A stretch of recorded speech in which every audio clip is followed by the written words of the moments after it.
Estamos de volta nesta segunda-feira aqui com o nosso Tati Cidade. O assunto que a gente vai tratar agora é muito importante. Você mulher, você homem, preste atenção. Números divulgados na semana passada pelo Anuário do Fórum de Segurança confirmam um aumento da violência contra as mulheres no Brasil, especialmente aqui no estado de São Paulo. Em 2022, o estado de São Paulo registrou 195 casos de feminicídio. Em 2021, foram 136, um aumento de quase 50%. Assassinatos de mulheres causados pela condição de gênero, ou seja, simplesmente por serem mulheres. Eu estou recebendo aqui Carolina Aran, presidente da Associação dos Advogados de Ribeirão Preto e especialista em violência contra a mulher. Carolina, é um prazer em receber você no nosso programa. Seja bem-vinda, viu? É um prazer e uma honra estar aqui. Muito obrigada. Doutora, me diga uma coisa. Fazendo uma comparação de números, nós tivemos quase 50% de aumento. Na sua opinião, qual item que acabou ocasionando este aumento? Eu acredito que um reflexo da questão que nós passamos um período muito tempo dentro de casa, por causa da pandemia, né? E ainda tem esse reflexo, mas eu acredito que esse tipo de violência aumentou muito no Brasil e no estado de São Paulo mais ainda, né? Nós estamos falando de agressões contra as mulheres, não só violência física, mas também violência verbal, patrimonial e todas que vêm de uma situação dessa. Essa situação ainda, esse número que é marcado, ele ainda é inferior à realidade. Nós temos muitas mulheres que não procuram ajuda por medo de complicar a situação, ou porque não conseguem essa ajuda, ou bem como porque não acreditam no sistema, né? Doutora, além das mulheres muitas vezes não fazer a denúncia, você acha que a nossa segurança pública ainda é muito branda? Muitas vezes não tem aquela punição severa, por isso que muitas vezes acaba ocasionando o homem de agredir a mulher ou tirar a sua própria vida? Eu acredito que a situação só vai ter uma melhoria se a gente tiver uma educação maior. Porque nós estamos falando, quando chega na segurança pública, nós estamos falando do último limite que tem essa situação gravíssima. Então, vai ter uma medida protetiva e está tendo muita prisão. Só que nós estamos falando da última situação. E nós temos que começar a trabalhar com a educação dessas pessoas, bem como apoio e estrutura para essas mulheres. Hoje, o Conselho Municipal da Mulher de Ribeirão Preto está em Franca, lá observando e aprendendo com a estrutura que tem lá, que é uma estrutura referência. E a gente está tentando trazer para Ribeirão Preto a Casa da Mulher Brasileira, que é uma casa que tem um abrigamento mais estruturado, um acolhimento mais especializado e um prédio só, toda a estrutura para essa proteção. E junto dessa estrutura também a DDM, a Delegacia da Mulher, que vai fazer todo esse acompanhamento. Hoje nós temos um projeto que já foi aprovado pelo governo do estado, da Casa da Mulher Paulistana. E essa é uma estrutura muito mais enxuta e não vai trazer suprir a necessidade de Ribeirão Preto, que é uma cidade que tem um índice de violência muito alto, né? Então, nós estamos procurando, junto com o governo do estado, uma estrutura para trazer para Ribeirão Preto. Hoje nós temos o governo municipal, o Duarte Nogueira nos recebeu uma semana atrás, junto com o doutor Irato, com o doutor Gustavo, e eles se dispõem a fazer o que é necessário do governo municipal. Agora, o estadual tem que nos fornecer, para Ribeirão Preto, 25 funcionários. E isso é uma questão de políticas públicas, né, e bem como o interesse de lá mandar esses funcionários para cá. Nós temos o doutor Caio, o Ministério Público, a doutora Patrícia, que é da DDM, todos, né, na estrutura, todos juntos para trazer essa melhoria para Ribeirão, né, que está bem carente dessa política.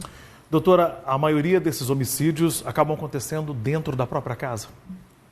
O grande problema é que a violência doméstica é aquela violência silenciosa, que não é só com o marido, mas também com o filho, com o primo, com o irmão. E essa violência acaba acontecendo dentro de casa, dentro de uma estrutura muito fechada, né? Essa mulher tem que ter a confiança de sair e pedir socorro. Ao mesmo tempo que ela está pedindo socorro, ela está pedindo socorro para um parente, contra um parente. Então, um filho ir preso, um marido ir preso. É uma situação muito complexa, uma situação emocional muito difícil, né? Então, nós temos que dar estrutura para essa mulher fazer essa denúncia, bem como o abrigamento dessa mulher, né?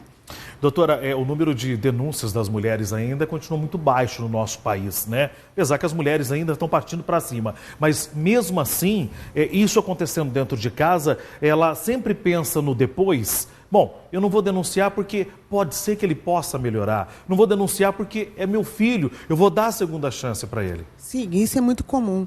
A gente fala que essa situação é quando o algoz tem todo o domínio emocional, psicológico e financeiro contra a vítima, né? Então, é uma estrutura muito difícil e um ciclo muito difícil de quebrar. Mas o primeiro é essa mulher saber que aquela situação de violência não é aceitável por ela, que ela não tem que se submeter àquela situação e que ela saindo e procurando ajuda, ela vai ter estrutura. O primeiro tem que ter o abrigamento. Hoje, aqui em Ribeirão Preto, nós temos a Casa da Mulher, que uma situação, uma estrutura relativamente boa para a carência que existe, né? Mas nós procuramos, com o Conselho da Mulher, bem como a ARP, bem como toda a estrutura pública, trazer toda uma estrutura digna de abrigamento, acolhimento e de todo o apoio especializado para essa mulher. Doutora, a senhora acabou citando sobre os reflexos da pandemia.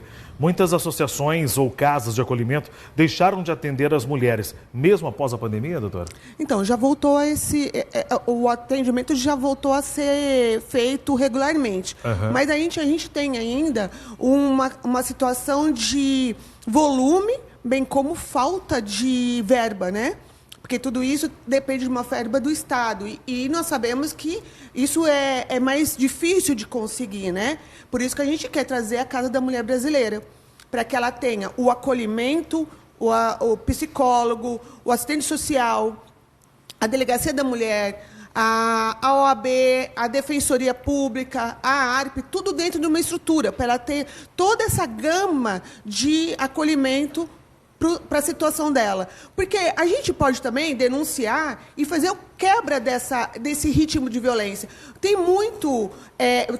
muitas pessoas, muitos homens que entendem que isso é uma situação normal, porque viu isso sendo realizado por seus avós, por seus pais, pelos amigos.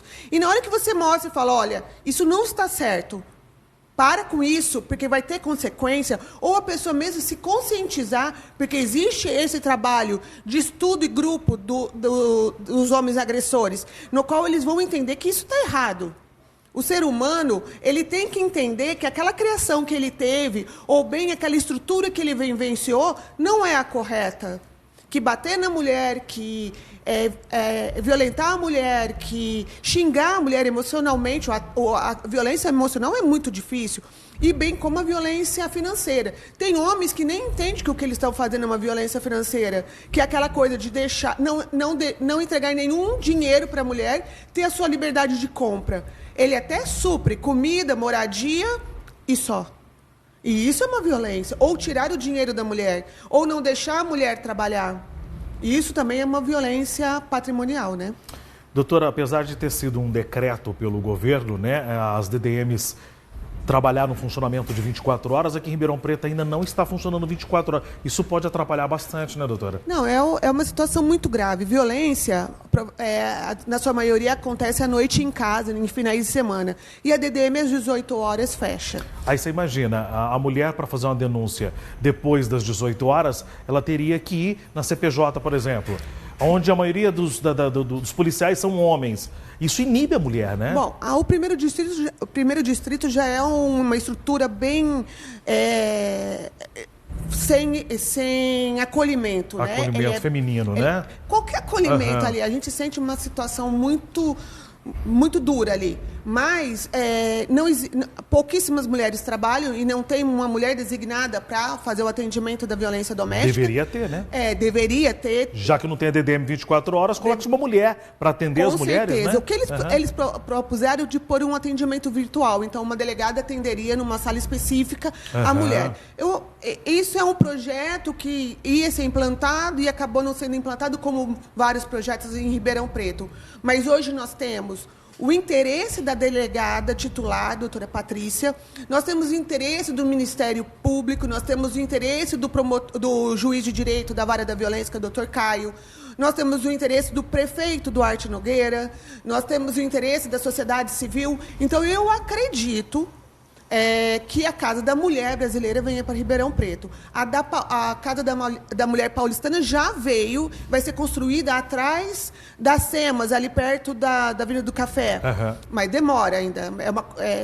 É um projeto que vai ser edificado. A longo prazo, né? Agora, já foram localizados imóveis para serem locados, o qual a Prefeitura se dispõe, mostrou disponibilidade para pagar esse aluguel. O que nós estamos precisando são 25 funcionários do Estado, né? Policiais do Estado, para ficarem aqui na estrutura. Já é difícil a mulher dar o primeiro passo, de fazer a denúncia, né, contra o seu filho, contra o seu esposo, e ainda não tendo um atendimento feminino, né, para trazer um conforto, uma segurança maior, isso acaba atrapalhando, né, doutora?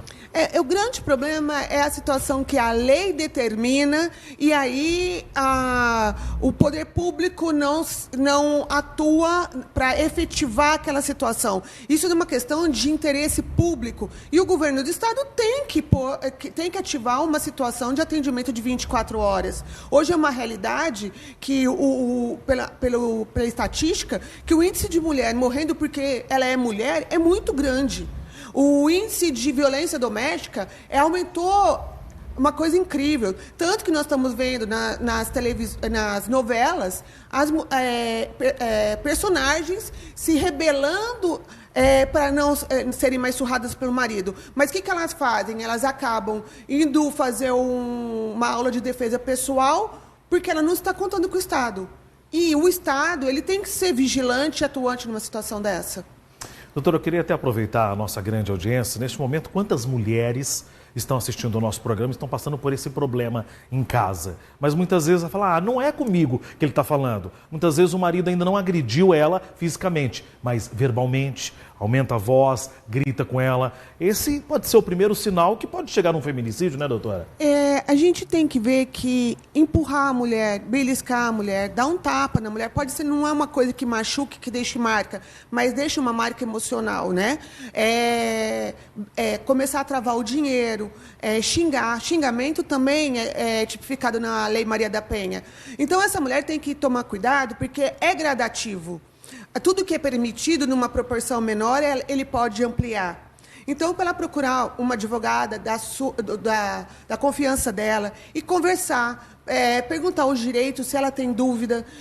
Dentro da ARP, Associação dos Advogados, nós temos a Comissão da Mulher Advogada, que ela está disponível também para tirar dúvidas, para ajudar, orientar. Mas isso, a gente tem que ver, quando vem para uma violência doméstica, isso já é um caso judicial, é um caso de polícia.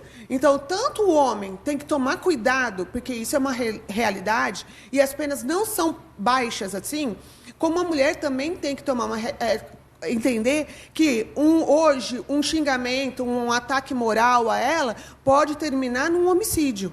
Então, tomar cuidado. E sempre que a mulher é agredida, tem um reflexo nos filhos. Por mais que o pai não esteja batendo nesses filhos, os filhos estão observando. E isso vai refletir no adulto que ele vai se formar. E pode ser amanhã um agressor. Se o meu pai faz, por que eu não posso fazer? Vira um espelho, vira um exemplo, né? Sim. Então, a importância que a gente está falando aqui agora é da mulher ter a primeira iniciativa. Porque eu posso confessar que o homem é covarde. Ela tendo a primeira iniciativa de denunciá-lo, daquele xingamento que ela teve, ela pode evitar um feminicídio. Agora, se ela se calar e ficar quieta, o homem agrediu a primeira vez verbalmente, a próxima agressão pode ser física, né, doutora? O que a gente tem que pensar, toda a sociedade, que toda questão de segurança pública é uma questão social, é uma questão do coletivo. Então, aquela máxima que a gente ouvia quando era mais novo, em briga de marido e mulher, ninguém mete a colher. Mete a colher, sim, chama a polícia, socorre, porque ali pode estar acontecendo um homicídio ou uma tortura. Tem pessoas que são encontradas trancadas dentro de casa dias, meses, e a gente tem que interferir nisso, né? E a gente tem que chamar a polícia. Então, em caso de briga de marido e mulher, a gente mete a colher sim, porque é uma questão social que a gente tem que intervir.